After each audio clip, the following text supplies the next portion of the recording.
pessoal, tudo bem com vocês? Sejam bem-vindos ao nosso canal. Olha, nós vamos iniciar uma série de vídeos sobre assuntos que são notícias hoje, assuntos que estão em voga hoje. Por isso, se inscreva aqui embaixo. Toda terça e sexta-feira a gente vai estar subindo vídeos novos por aqui e gostaríamos muito que você pudesse acompanhar esta série. Nosso texto de hoje está em Lucas 21, no verso 11. Haverá grandes terremotos, fomes e pestes em vários lugares, e acontecimentos terríveis e grandes sinais provenientes do céu. Essa pandemia causada pelo Covid-19, ela trouxe para muitas pessoas um momento de profunda insegurança. Tem pessoas que estão com muito medo quanto ao futuro. E a relação entre estas pestes e o estudo final dos tempos, o estudo sobre a volta de Cristo, se tornaram objeto de preocupação para muita gente. Será este um julgamento de Deus sobre a raça humana? Isso é um sinal do fim? A profecia bíblica fala sobre isso? A pandemia atual é o grande evento que muitos temiam? Vamos com calma. Infelizmente, o Covid ele já matou milhares de pessoas, mas com todo respeito a todas as vítimas fatais e a dor de seus familiares, ainda é pouco significativo numericamente em relação à gripe espanhola de 100 anos atrás. Por exemplo, ela resultou em 50 a 100 milhões de mortes em todo o mundo, numa época em que a população mundial era inferior a 2 bilhões. Hoje somos quase 8 bilhões de pessoas. E mais atrás, na história, a gente tem a peste negra. A estimativa é que tenha matado em torno de 75 a 200 milhões de pessoas, 1347 a 1358, numa época em que a população mundial era inferior a 500 milhões de pessoas, na proporção de 1 a cada 3 pessoas. Portanto, embora a situação atual seja muito séria, em termos humanos, ainda não está no nível do que se poderia chamar de proporções apocalípticas.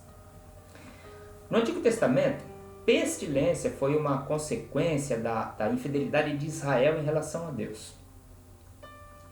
Quando Israel foi infiel a ele, Deus não estendeu a eles a sua proteção e, como resultado, os seus inimigos invadiram suas terras, causaram destruição. E nesse contexto a gente encontra repetidamente o famoso trio: guerra, fome e peste. Levítico 26, 25, Jeremias 24, 10, Ezequiel 14, 12 a 21, eles se apresentam na seguinte ordem. Então a guerra leva a um povo correr para dentro dos muros da sua cidade. Ali a fome segue enquanto o cerco continua. O resultado final é uma doença contagiosa seguida pelo exílio. E o ponto importante é que a doença contagiosa não é, nesses contextos, retratada como uma punição ativa de Deus, mas como a consequência da desobediência, que resulta na perda da proteção de Deus. As pandemias não ocorrem porque Deus está furioso com as pessoas. Elas são as consequências naturais da insensatez e rebelião humanas. A parte mais recente da Bíblia, agora falando do Novo Testamento, escrito no grego, tem pouco a dizer sobre doenças contagiosas. Mateus 24, verso 8, não coloca isso no fim do mundo, mas como o começo das dores de parto. É uma sequência. Há uma palavra grega que é frequentemente traduzida como peste. É thanatos, uma palavra grega comum para morte. A palavra grega para morte, no momento em que o Novo Testamento foi escrito, pode conter conotações de pestes, pandemia.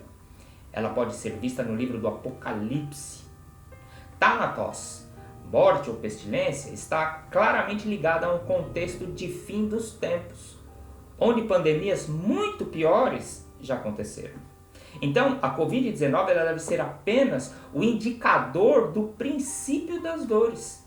Se o fim dos tempos estiver próximo, outros indicadores serão muito mais significativos do que ela. Mas é claro que esta pandemia ela não pode ser excluída como um dos problemas do fim.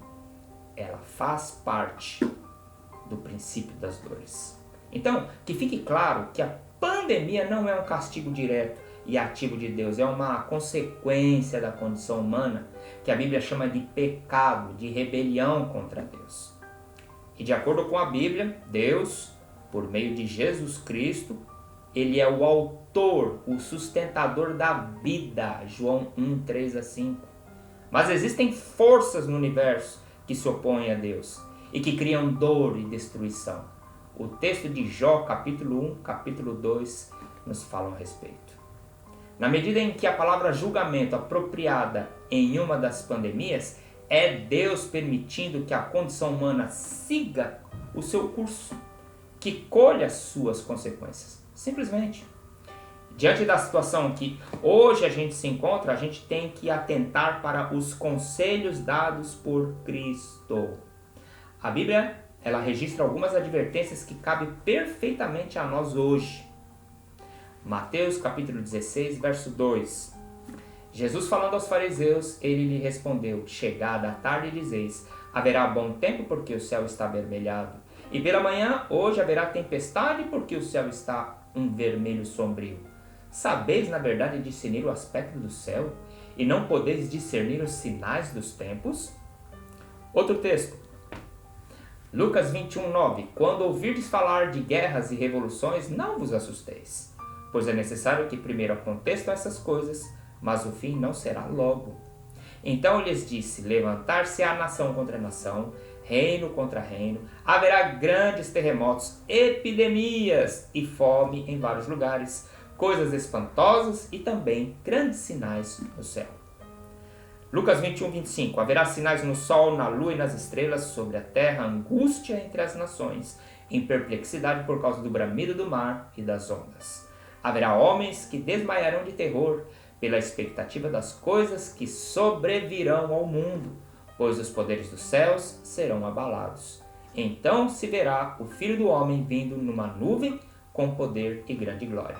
Ora, ao começar estas coisas a suceder, exultai e erguei a vossa cabeça, porque a vossa redenção se aproxima. Não se deixe abater, amigo. Você precisa olhar para esses acontecimentos como o som dos passos de um Deus que se aproxima, amém? Antes de nós orarmos, vamos dar um joinha aí, vamos compartilhar essa mensagem, vamos ajudar aquelas pessoas que estão apreensivas quanto ao futuro. Compartilhe a esperança da salvação. Sabemos que Jesus está próximo de se apresentar mais uma vez a este mundo, mas nós temos que saber que Ele é socorro presente na angústia. Quando as pessoas estiverem abatidas, estaremos assegurados pelas promessas de Sua palavra. Vamos orar? Deus de amor, obrigado, Senhor, por nos esclarecer a respeito deste assunto. Não nos deixe anteciparmos com a angústia, o sofrimento, porque ainda não é o fim, Senhor. O homem construiu, ele projetou um estado de miséria ao mundo. O homem destruiu o mundo e agora está recebendo uma resposta, uma colheita de todo o mal. E junto com isso, o Senhor há de interceder para que este mundo seja poupado e entregue aos teus filhos. Em nome de Jesus. Amém.